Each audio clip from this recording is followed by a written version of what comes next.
Palais Garnier is a dazzling palace-like opera house crowned with domes, statues, and gilded details, with a facade that feels more like a triumphal monument to the arts than a simple theater entrance.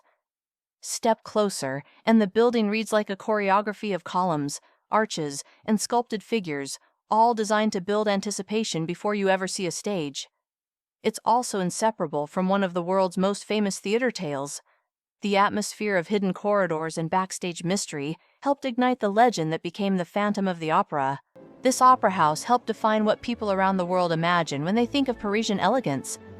A place where high art is staged with the same drama and finesse as the performances themselves. It shaped theater architecture for generations, setting a benchmark for grand staircases, lavish foyers, and the social ritual of seeing and being seen. Beyond opera and ballet, it has become a symbol of French cultural ambition in the 19th century, and a living museum of decorative arts that captures an era's taste, technology, and love of spectacle. The project was launched under Napoleon III as part of the Great Redesign of Paris, with an international competition that selected the young architect Charles Garnier. Construction began in 1861 and quickly faced a notorious technical challenge, a waterlogged site that required complex foundations and long drainage work before the building could rise confidently above ground. After the political upheaval and the fall of the Second Empire, the work continued, and the Opera House finally opened in 1875, conceived from the start as a total work of art where architecture, sculpture, painting, and decorative crafts all share the spotlight.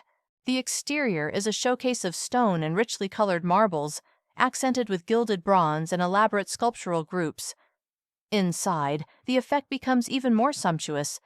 Painted and gilded plasterwork, carved stone, and layers of velvet, wood, and metal detailing create the trademark red and gold theatrical atmosphere. A key element is the large stagehouse structure, engineered with iron framing typical of major 19th century public buildings, allowing grand spans and heavy stage machinery. Over time, the Opera House adapted to changing tastes and technical needs while preserving its showpiece interiors. Lighting, stage equipment, and backstage systems were modernized as performance technology evolved, and conservation campaigns have periodically refreshed gilding, stonework, and painted decor to keep the building's splendor intact. One of the most talked about additions is the modern ceiling painting installed in the 1960s, a bold contemporary artwork set within the historic auditorium, an intentional dialogue between the 19th century frame and a 20th century artistic voice. The building is forever linked to the story that inspired the Phantom of the Opera. Part of that legend draws on real details.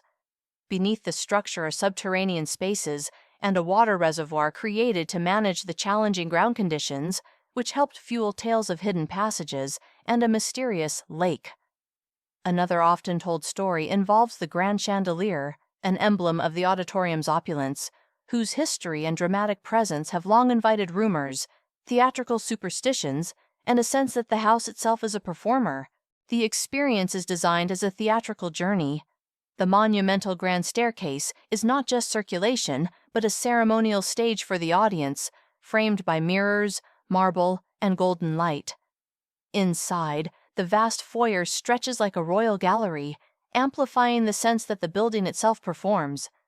Beneath the glamour lies an unusual hidden world, subterranean infrastructure created to cope with groundwater, while above, the auditorium blends historic ornament with a modern striking ceiling artwork, making the space feel simultaneously timeless and surprisingly contemporary.